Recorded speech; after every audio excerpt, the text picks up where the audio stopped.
우리들 그 나이 때, 제가 64년 때인데 우리는 90대 초반까지는 살 수 있대요. 그럼 작년에 태어난 아이들은 몇 살까지 살까요? 예. 예, 140살까지 산대요. 그러면 80세까지 설계된 건데 이게 60년 동안 행정 서비스는 어떻게 하죠? 이게 전혀 안 되어 있습니다. 그리고 다시 한번 선생님한테 여쭤보면 선생님 몇 살 때까지 건강하게 사실 것 같아요? 보통 우리나라는 70세까지는 건강하게 살고 70세가 넘어가면 그때부터 아프다고 얘기를 해요. 그러면 한 10년 동안 아픈 거죠. 근데 이게 140살까지면 60년 동안 아파야 되는데요. 이건 그냥 손 놓고 있어야 되나요? 전 세계적으로 우리보다 조금 더 고령화를 겪은 나라는 늙어가는 그 나라에 대한 준비를 하고 있고요. 이건 뒷부분에 다시 한번 얘기하겠지만 이건 건강수명이라고 하는 것에 포커스를 맞추고 있습니다.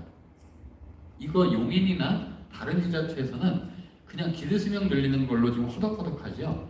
건강수명이라고 하는 것에는 전혀 이게 건강수명이 왜 더 중요하냐면 건강수명에 포커스를 맞추면 보통 복지비용에 100을 투입하면 이 건강수명에 포커스를 맞추면 10이면 된다고 해요.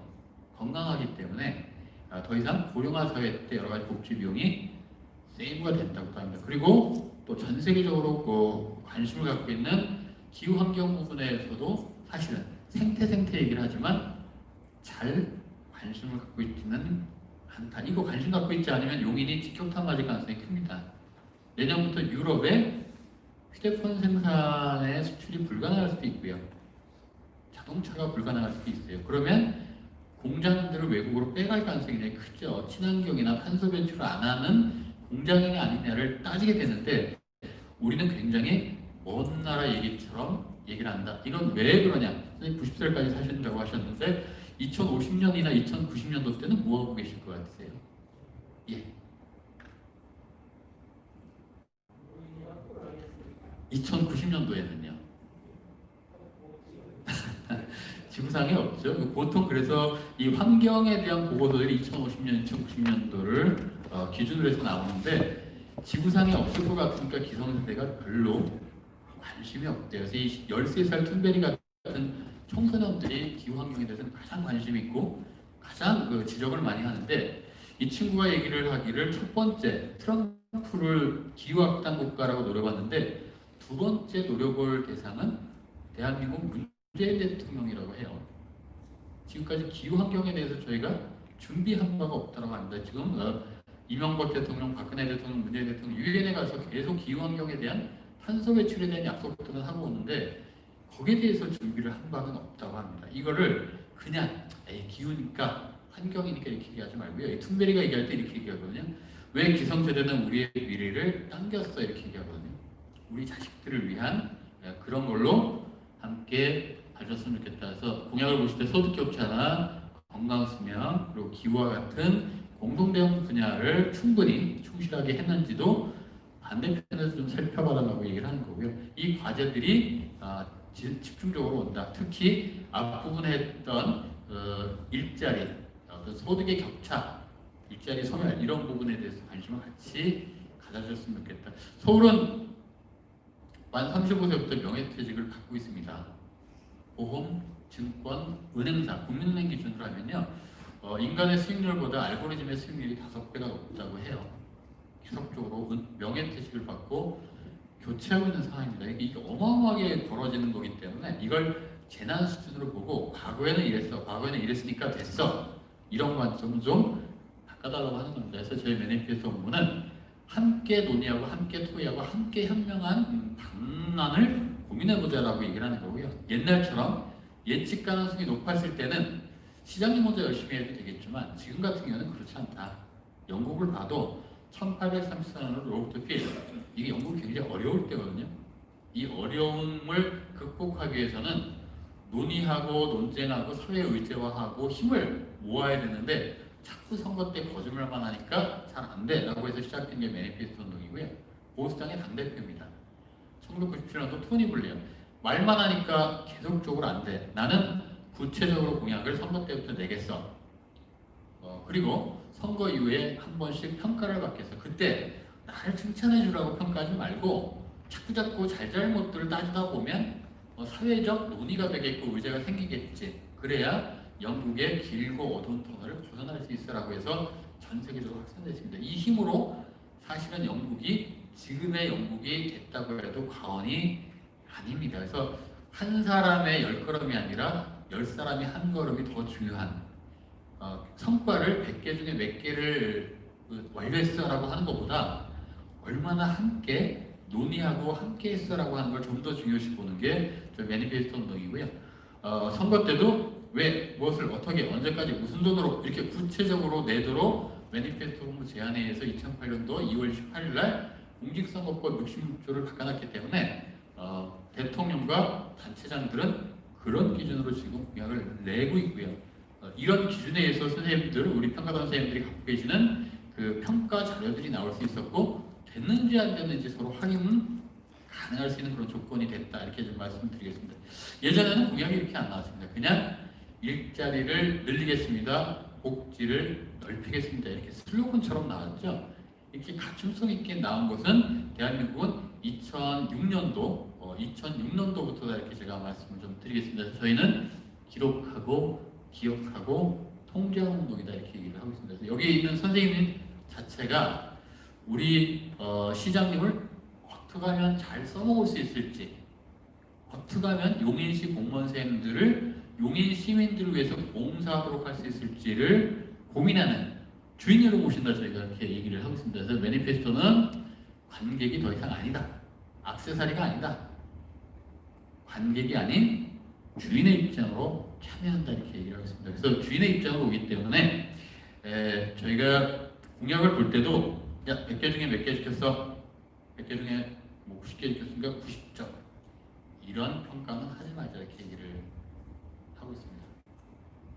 단 예를 좀 들어볼까요? 여기서 시장님이나 공무원 선생님들이 내년에는 공약행위 어렵습니다 이런 얘기 절대 못하거나 안 합니다.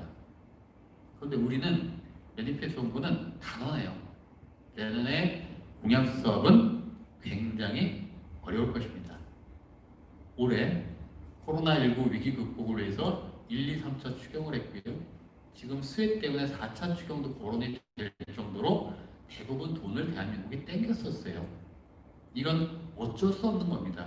땡겼었는데 이게 땡겼다 보니까 유동성의 문제, 또 저금리의 문제가 생겨서 내년은 어찌됐든 국가가 나라 살림을 할 때 돈줄을 쥘 가능성이 큽니다. 결국 돈의 문제가 생길 가능성이 굉장히 크죠. 하반기는 계속적으로 그렇습니다. 그런데 우리가 주인의 입장으로 야, 나 그런 거 관심 없어. 그냥 해. 우리의 그 코로나19나 이런 국가적 재난 상황들은 난 관심 없어. 2년 전에 우리랑 약속했던 공약서의 우선이야.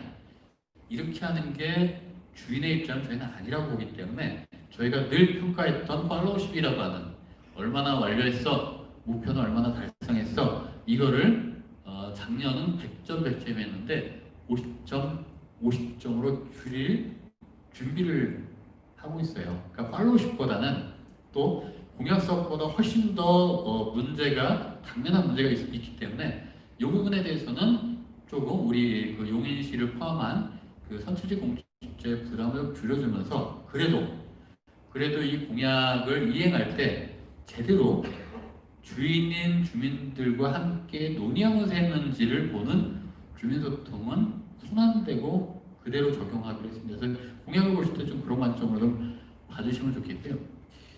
이게 상반기 1년, 2년 임기가 지났으면 꼭 해야 되는 게 있습니다. 이걸 회사 경영으로 보면 50%의 임기가 지났다고 하면 이때는 중간평가를 꼭 합니다. 그래서 어떤 게 힘든지 어떤 게 이행 가능성이 좀 떨어지는지 어떤 게 실효성이 떨어지는지 굉장히 냉철하게 분석을 해서 여기서 다시 하반기를 결정을 하는데 우리 공직사회는 이게 굉장히 약해요. 만약에 우리 용인시에서 공약 중에 한 20%는 여러 가지 사항에 직면해서 이해하기 어렵습니다. 이렇게 솔직하게 얘기하면 우리 시민들이 용인시를 가만두지 않을 거예요. 우리가 좀 잘못 배웠습니다. 공약을 하면 100%다 지켜야 되는 것처럼 배웠는데요. 대한민국 공약이 총 8만 2천 개거든요. 대통령부터 지방의원까지. 이거 다 지키면 2,000수 정도 나옵니다.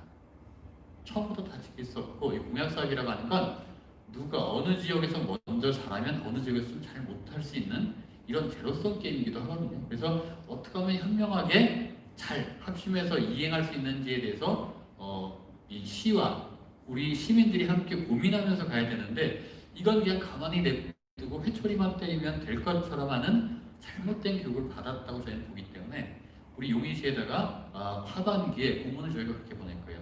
솔직하게 어려운 부분에 대해서는 솔직하게 지역 주민들에게 정보 공개하고, 그 다음에 시민들이 이것을 갑이니까 매니페스토 정부가 그래 이렇게 저렇게 라고 하는 건 또 월권이니까 시민들이 맞아 이걸 안 했으면 좋겠어, 이걸 목표를 조정했으면 좋겠어, 이걸 좀 축소했으면 좋겠어, 이런 안에 승인을 해준다고 하면, 제가 고용계약서라고 말씀드렸죠.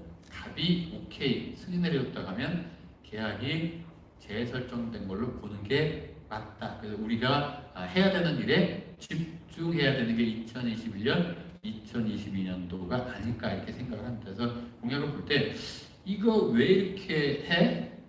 이거 왜 이렇게 몇 개 중에 몇 개만 지켰어? 이런 쪽으로만 좀 접근하지 않으셨으면 좋겠다는 부탁을 좀 드려왔습니다.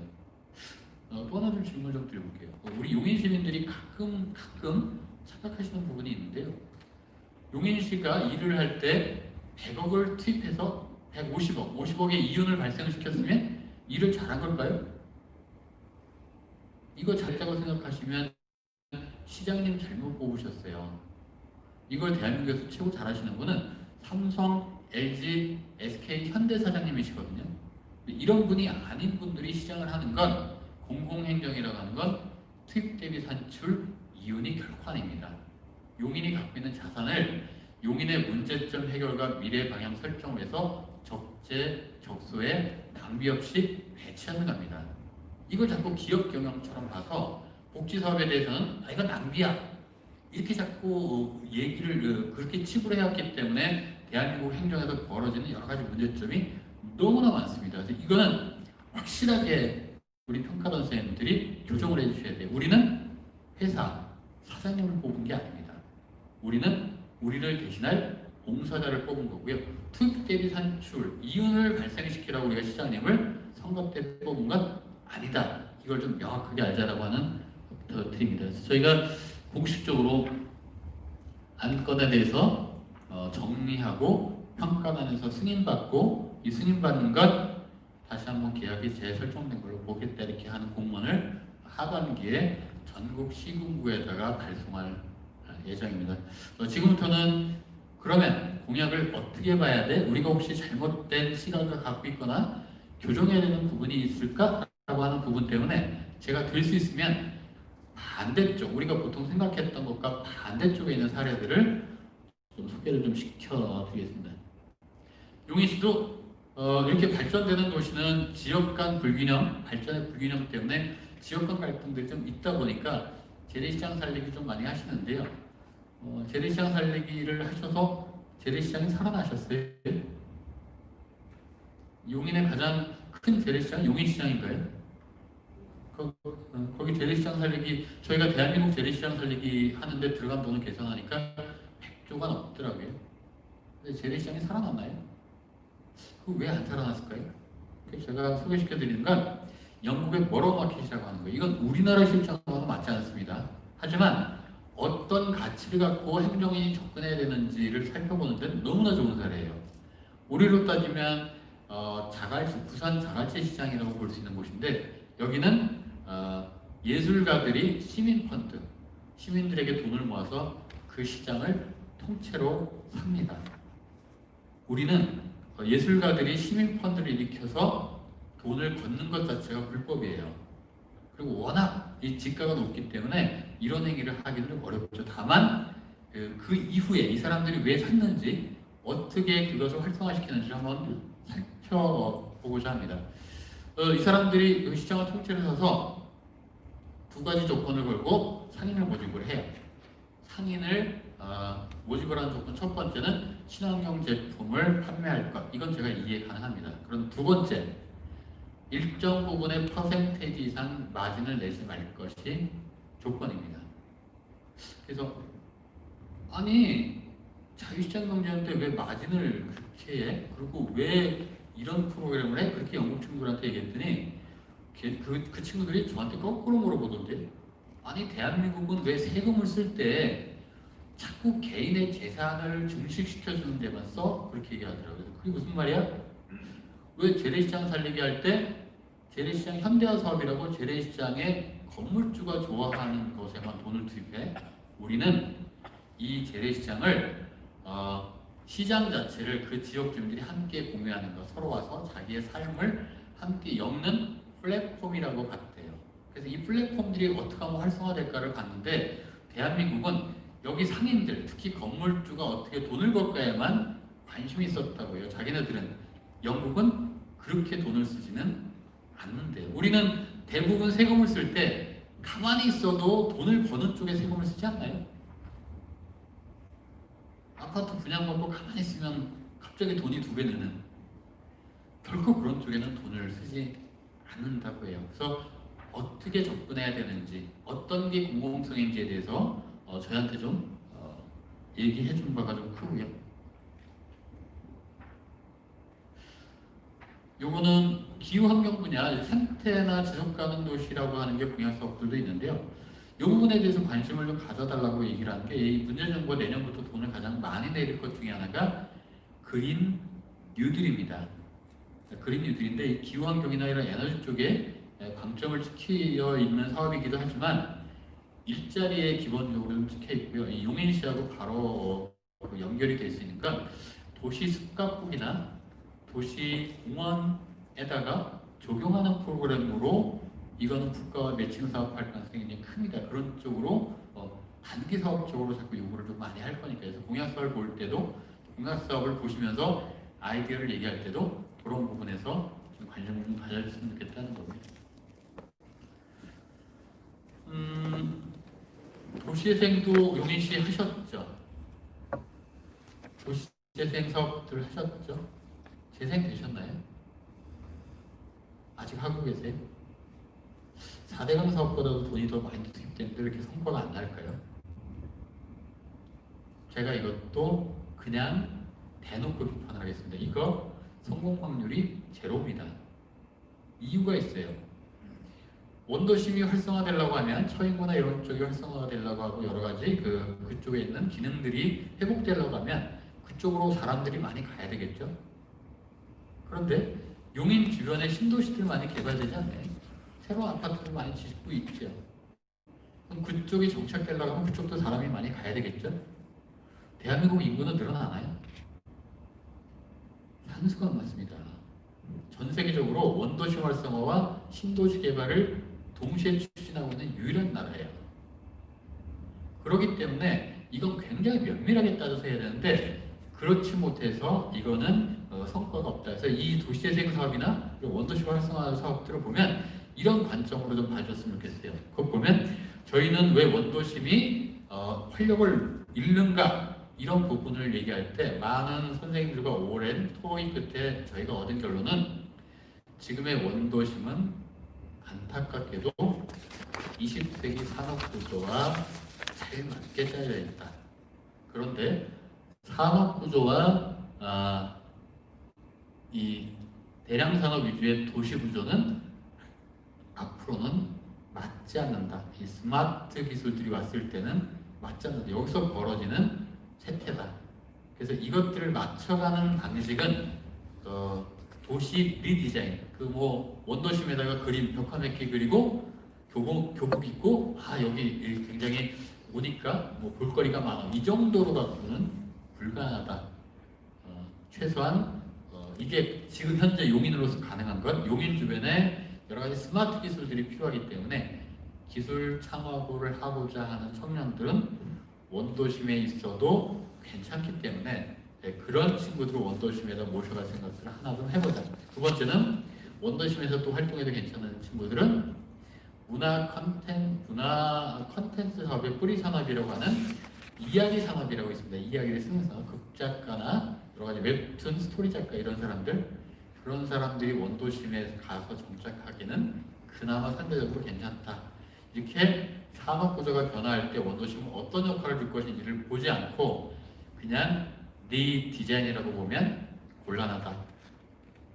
공무원 선생님들은 안 계시죠? 이 공약 보실 때 혹시 청년 공약 보시면 여기 그 용인시에 청년 부서가 있는 거를 제가 굉장히 환영하면서 봤는데 물어보세요. 용인에 청년 조례가 있는지, 용인의 청년은 몇 살부터 몇 살까지인지, 경기도의 청년은 몇 살부터 몇 살까지인가요? 경기도의 청년은 몇 살부터 몇 살까지죠? 청년 기본소득은 몇 살까지 주는 건지 혹시 아세요? 그럼 몇 살까지 주면 좋겠어요? 청년 기본소득. 되기 전까지. 그런데 안타깝게도 경기도에서 얘기하는 청년은 만 24세입니다. 만 25세가 되면 주지 않아요. 그래서 경기도는 다른 지역과 달리 과감히 청년 얘기를 할 수가 있어요. 만 24세이기 때문에 부담이 굉장히 적습니다. 근데 이게요, 서울로 오면 만 29세, 고용노동부로 오면 34세, 여의도로 오면 만 45세, 50세, 군 단위로 오면 만 59세예요. 그래서 이런 문제 때문에 저희가 청년 기본조례를 제정해달라고 부탁을 했었고요. 지속적으로 오랫동안. 정확히 청년이 몇 살인지도 얘기하지 않고 계속 청년 얘기만 하는 게 불공평하다고 얘기를 했고요. 다행히도 청년 기본법이 통과가 돼서 8월 5일부터는 시행령이 실시가 되고 있습니다. 거기에는 청년 규정을 만 34세로 규정하고 있습니다. 그래서 이 법이 있다라고 하는 건 바로 조례가 만들어지고 여기에 따라서 각 지자체 조직이 짜져 있어야 되는데 이걸 용인시가 아직 굉장히 적극적으로 대응하고 있지 못할 가능성이 있어요. 그래서 그것도 한번 적시해 주시면 좋겠다.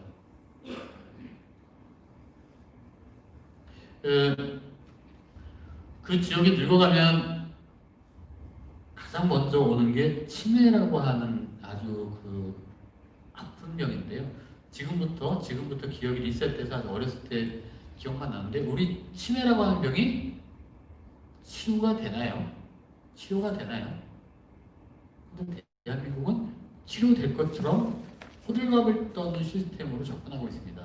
그래서 저희가 이 치매센터나 어르신 복지를 하는 그런 정책을 보실 때 한번 외국의 사례를 보시면 어떻게 자기 의견을 내실지에 대한 그 기준이 생길 것 같아서 네덜란드 호백 사례를 갖고 왔는데요. 요거는 일본이 네덜란드 호백 사례를 벤치마킹해서 몇 년 전부터 치매 마을이라고 하는 걸 운영하고 있어요. 그래서 KBS가 일본에 가서 이걸 인터뷰를 했는데 이렇습니다. 이 치매 마을은 모든 사람들이 다 치매에 걸렸어요. 마을 사람 전체가. 그래서 KBS가 가서 인터뷰를 해온 곳은 카페인데요. 카페에 들어오신 손님이 커피를 주문하셨는데 치매 걸리신 분이라서 커피를 주문하셨던 사실을 잃어버리시고 저 구석에 가서 책을 계속 보고 계시더라고요. 그런데 그 커피를 주문받았던 바리스타도 치매래서 주문받았던 사실을 잃어버리고 딴 데서 설거지만 계속하고 있어요. 그런데 KBS가 놀란 건 그 카페에서는 아무 일도 일어나지 않았다는 겁니다. 치매를 일본은 자연스럽게 받아들이고 있다라고 하는 것.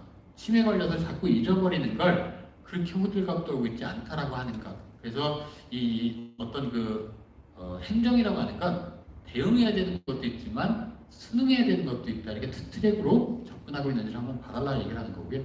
인구 문제하면 가장 많이 나오는 단어가 저출산입니다. 근데 우리 평가단 선생님은 제발 이 얘기를 우리 용인시에서 못 쓰게 좀 해주세요. 저출산하면요. 대한민국 여성들로, 젊은 여성들로 모든 문제가 다 직결합니다. 젊은 여성들이 애를 낳지 않는다는 걸로. 대한민국 여성들이 애 낳는 기계는 아니거든요. 저희가 이렇게 얘기한 걸 보건복지부 쪽 공무원 선생님들한테 그렇게 애 낳는 게 문제면 지금부터 남자들이 애 낳으면 된다. 지금 황우석 박사가 열심히 연구를 해서 남자들도 애 낳을 수 있습니다. 현재 기술상. 근데 그렇게 부르지 말고 저출생이라고 불러야 왜 우리나라의 인구 문제나 아이들의 출생에 문제가 생기는지에 대한 본질에 접근할 건데 그냥 저출산 젊은 친구들이 애를 안 낳으니까 그렇지 이렇게 하다 보니까 어떤 공무원 선생님은 그래요. 자꾸 이 단어를 들을 때마다 배가 아프대요. 내가 애를 하나 더 낳아야 되나 이런. 애 낳는 기계 취급에서는 인구 문제가 해결되지는 않습니다. 그리고 여기 계신 여성 평가단 선생님은 이건 꼭 아셔야 돼요. 대한민국만 여성가족부입니다. 여성이 가족의 모든 문제를 책임질 것처럼 부서가 짜져 있어요. 그러다 보니까 이런 오해들이 생기고 잘못된 행동이 생기는데요. 여성가족부가 탄생한 지도 그렇게 오래되지 않았습니다. 이명박 정부 이후에 여성가족부라고 했지 그 전에는 여성부예요. 우리가 뭘 잘못하고 있는지는 우리 평가 선생님들이 매 같은 눈으로 주인의 눈으로 따끔하게 지적을 좀 해주십사 하는 거고요. 그래서 저희가 지금부터는 한 15분, 20분, 15분 정도쯤 메디컬 정보와 다른 지역과 협업하는 사례를 좀 설명을 드리면서 관점을 좀 우리 평가단 선생님들의 관점을 좀 바꿔드릴게요. 용인에 혹시 반려동물 놀이터 있으세요? 있으세요? 어르신 놀이터는 있으세요?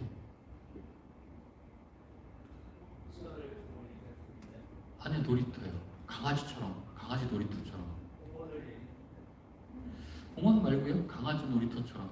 제가 왜 이렇게 말씀드리냐면 우리 용인시는 대한민국에 보릿고개를 넘겨주신 어르신들을 개보다 못한 취급을 하고 있어요. OECD 국가 중에 어르신 놀이터를 안 갖고 있는 유일한 나라입니다.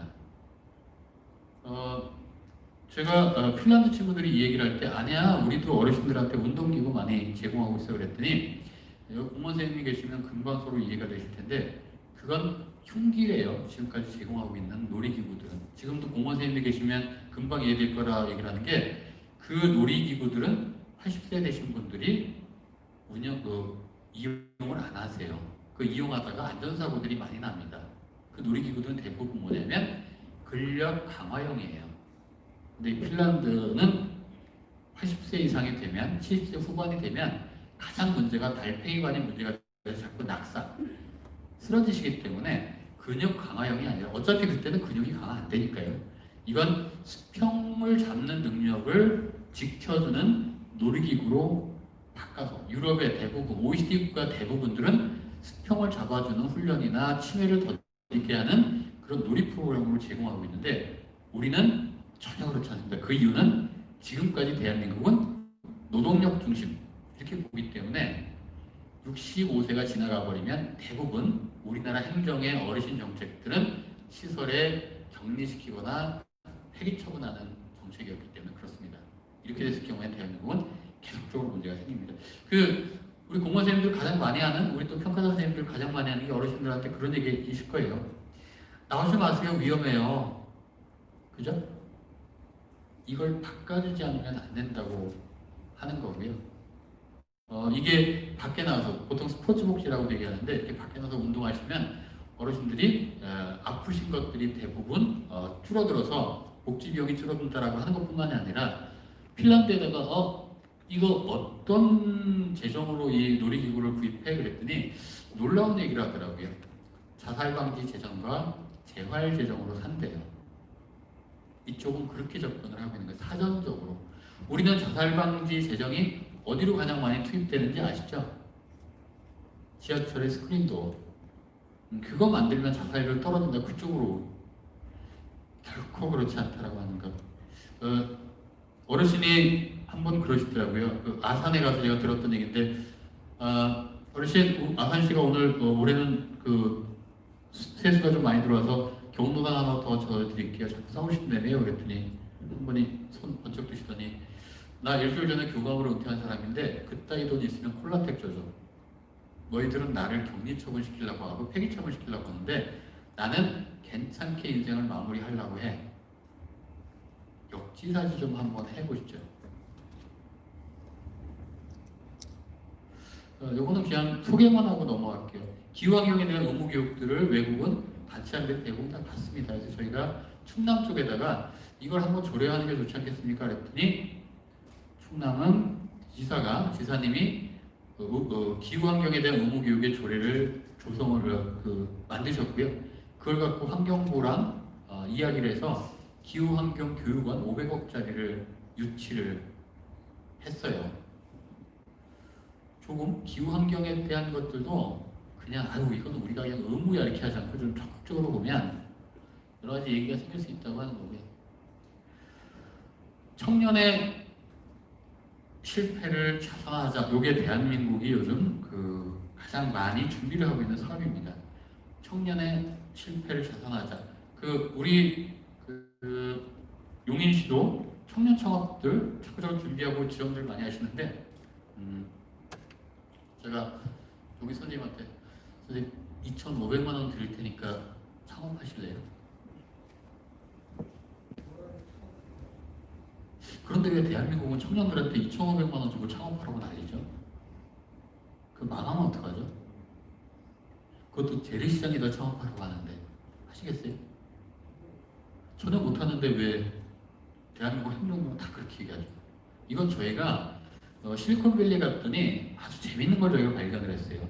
실리콘밸리는 창업 케이스를 갖고 올 때 창업 케이스를 보는 게 아니라 창업 경험이 있는지 없는지를 먼저 봐요.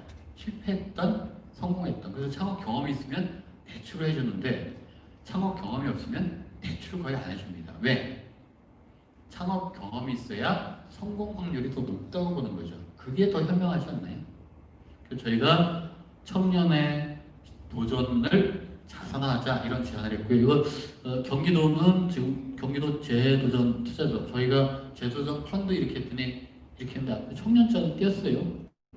경기도는 청년이라고 얘기하면 만 24세로 내려가니까 요거는 뭐 본의 아니게 떴습니다. 그리고 부산의 남구 같은 경우에는 청년의 재도전 펀드를 지금 올해부터 약 한 200억 단위로 조성하고 있습니다. 청년의 도전을 자산화하고 있는가 아니면 청년을 소비하고 있는가 이런 청년 정책 보실 때 그렇게 좀 봐주시면 좋겠어요. 청년 실패했다고 바로 버려버리면 그건 그 사회에 미래가 없을 뿐더러 특히 이런 반도체 도시라고 주장하고 있는 나라에서는 가장 멍청한 짓입니다. 정책 분야를 보실 때 좀 봐주십사 하는 거고요. 우리 용인의 미래는 청소년들에게 있다고들 보통 하는데요. 교육 정책들이 그 지역의 미래다 이렇게 얘기하고 있는데 용인의 교육 정책에 대해서도 좀 고민을 좀 해주세요. 우리 평가도 선생님들이 잘하고 있을까요? 우리 잘 가르치고 있을까요? 용인시 청소년들 꿈 1순위가 뭘까요? 2020년 꿈 1순위, 2017년 꿈 1순위. 꿈 1순위 들어보신 적 없으세요? 네? 유튜버는 2020년 거 맞히신 거고 2017년 거는 건물주래요. 그래서 저희가 경기교육청하고 경기도에 있는 친구들을 FCI를 해봤더니 이렇게 얘기를 하더라고요. 경기도의 청소년들은 4개 내지 5개의 과외나 학원에 다닌대요. 그래서 애들끼리 만나면 이렇게 얘기한대요.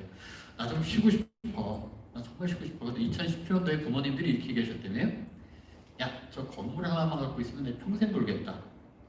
그때 부동산가가 막 뛰니까 그런 얘기를 많이 하셨나 봐요. 그래서 이 친구들이 건물주가 꿈이고 유튜버가 꿈인 이유는 쉬고 싶어서 그렇대요. 그런데 세계적으로 교육학자들이 이렇게 얘기하거든요. 지금 대한민국은 쓸데없는 20세기 교육, 주입식 암기 교육을 해서 70%를 소비한다고 얘기해요. 21세기는 코덱 교육이라고 했는데 코덱 교육은 까칠한 친구, 엉뚱한 생각을 할 수 있는 친구가 필요한 건데 그렇게 얘기를 한다고 하는 겁니다. 그래서 우리 공약을 보실 때 이런 관점으로 또 보시고요. 우리 여기 계신 분들 중에도 혹시 교육복지 사업에 종사하고 계신 분들이 있을 것 같아서 우리끼리 좀 한번 또 반성을 해보자고요. 우리 대한민국 교육복지 사업은 용인시를 포함해서 대부분 이렇게 되어 있습니다. 거버넌스 조직이 50대 후반의 아주머니와 40대 후반의 아주머니와 50대 초반의 아저씨가 보통 들어가시는데요. 이 평가하실 때 이걸 역지사지해 보시면 이 정책이 잘 됐는지 안 됐는지 금방 아실 거예요. 자, 저기 검은색 옷 입은 여성 위원님 부탁을 좀 드릴게요. 역지사지 한번 빙의를 한번 초중고를 가운데로 딱 자르면 중학생이거든요. 중학생을 가운데로 딱 자르면 중2인데요. 선생님이 한 1분 동안만 중학교 2학년으로 좀 빙의를 전도율이 발달하는 준비되셨어요? 선생님? 여자 선생님? 예, 네. 준비되셨어요? 빙의 지금 중학교 2학년 막 화가 나는데 40대 후반에 아주머니 50대 초반에 아저씨가 와서 나랑 얘기 좀 하자 그러면 기분이 어떠시겠어요? 안 좋으세요? 선생님은 착하셔갖고 평가대에 오셔갖고 봉사하시는구나. 제가 경기도에서 이 경기교육청하고 FCI를 하다가 저는 현장에서 이렇게 들었거든요. 중학교 2학년 여학생이 저 들으라고 이렇게 얘기하던데요. 재수없어. 재수없지 않겠나요?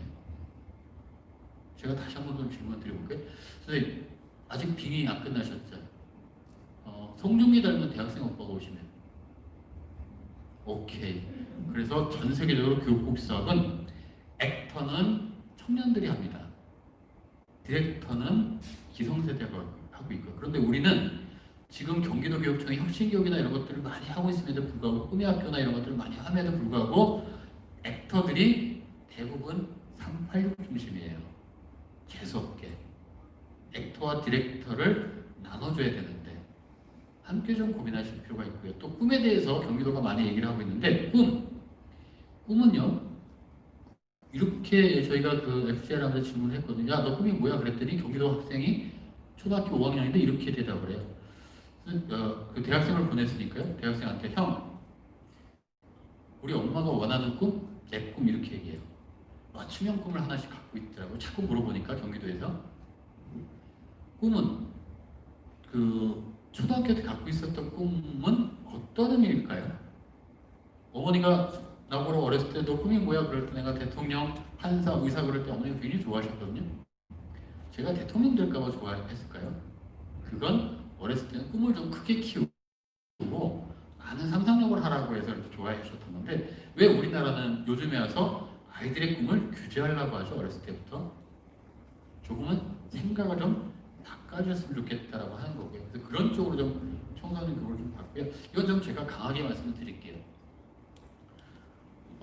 두 가지로 제가 말씀을 좀 드려볼게요.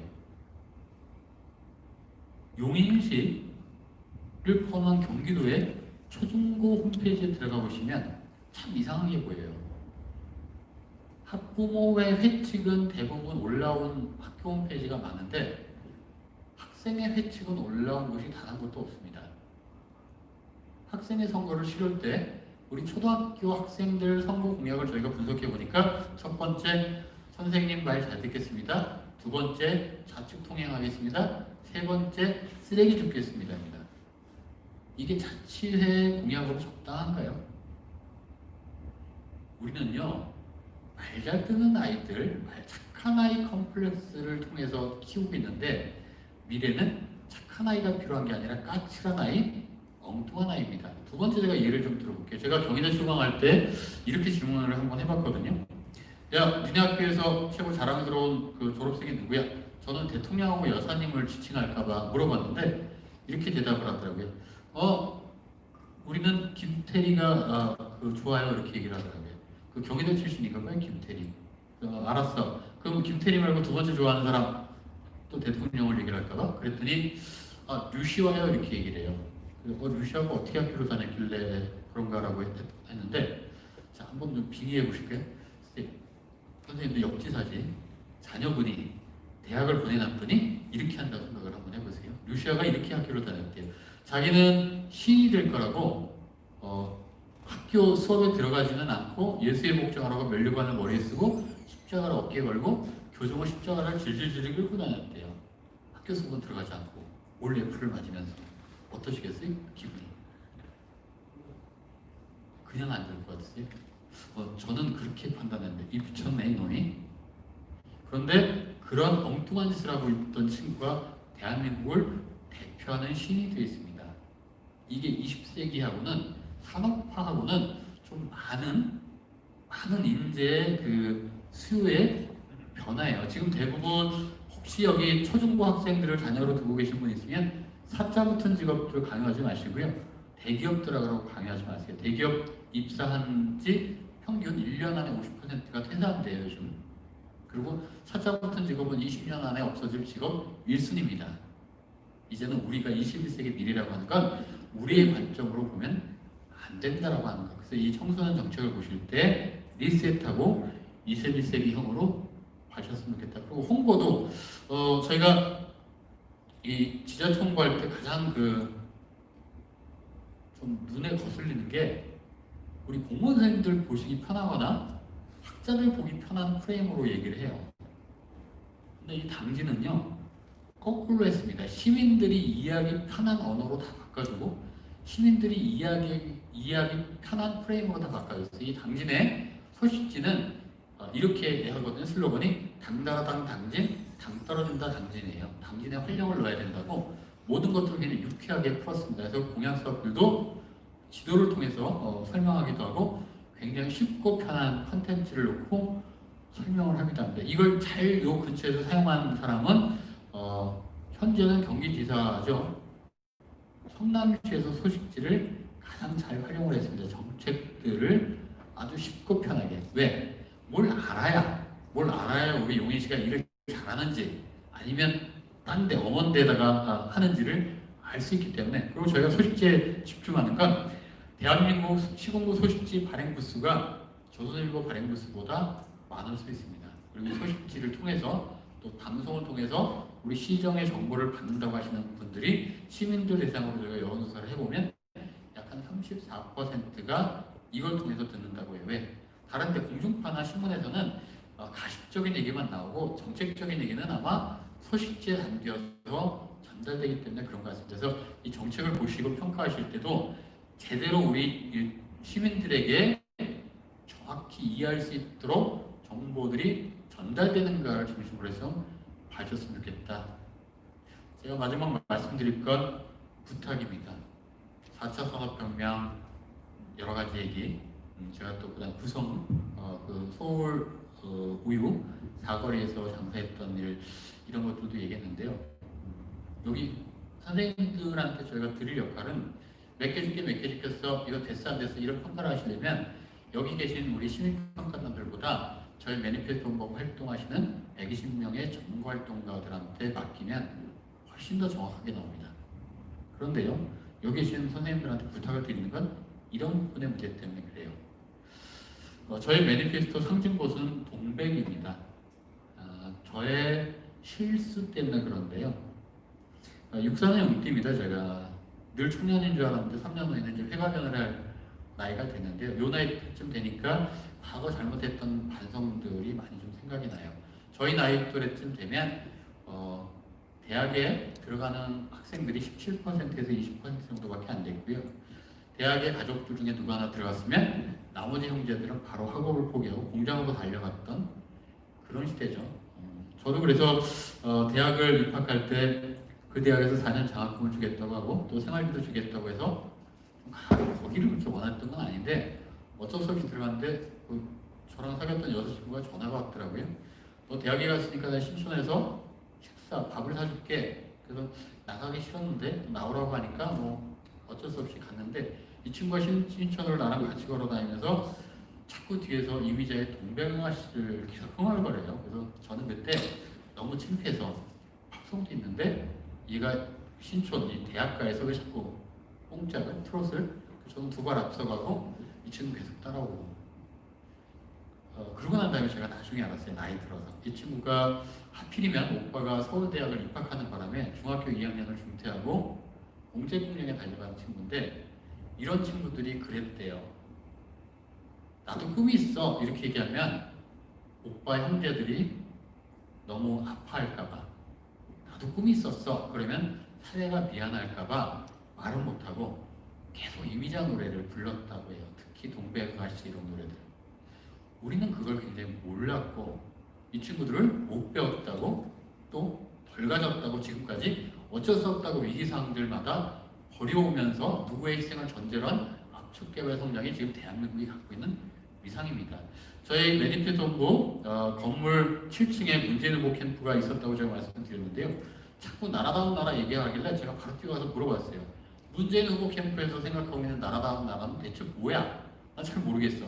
내가 생각하고 있는 나라다운 나라는 최소한 가정을 위해서, 사회를 위해서 희생하셨던 분들이 있다고 하면 그분들을 잊지 않고 챙겨주는 게 나라다운 나라의 가장 기본이야.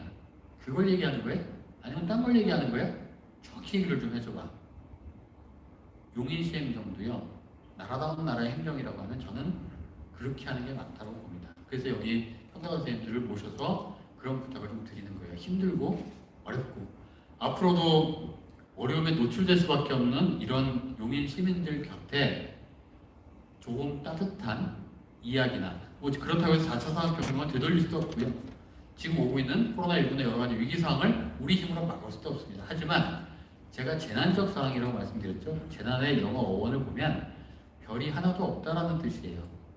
조금이라도 희미하게 반짝거리는 희망의 별이 하나 있으면 이 재난 상황 위기를 극복할 수 있는 희망이라는 단어로 바뀐다고 해요. 영어 단어가. 그래서 우리 용인의 공무원 선생님들이 어렵고 힘든 사람 곁에 잠시라도 앉아서 어깨에 두드릴 수 있는 그런 행정을 하고 있는지, 그렇지 않고 어쩔 수 없다라고 그분들을 희생을 전제로 한 행정을 하고 있는지를 살펴봐 달라, 이런 부탁을 하기 위해서 여기 대해서 내려왔습니다. 워낙 이거 외에는 여기 계신 평가원 선생님들이 잘 하실 거고요. 용인에 대해서는 훨씬 더 저보다 많이 하실 거니까 나머지 그런 사적적 얘기는 말씀드리지 않겠습니다. 그 시장님의 공약의 주인이 누구라고요? 요거 잊지 않으시면 됩니다. 우리 공약은 뭐라고요? 고용계약서입니다. 그래서 이렇게 푸시할 수도 있지만 현명하게 조정해 줘야 되는지, 아니면 그냥 하라고 해야 되는지, 야단쳐야 되는지, 칭찬해야 되는지, 요걸 주인의 입장으로 현명하게 판단하시면서 평가를 해주셨으면 좋겠다, 이런 부탁을 드리면서 가겠습니다. 오랜 시간 고생하실 텐데요. 저희가 봉사하시러 나왔으니까 이 기간 동안은 주인의 입장으로 또 용인 시민을 대신해서 열심히 활동해 주십사는 부탁드리고요. 저는 다시 여의도로 가겠습니다. 예, 부탁드리겠습니다. 감사합니다. 네, 다시 한번 좋은 강의를 보여주신 우리 이광재 사무총장님께 큰 박수 부탁드립니다.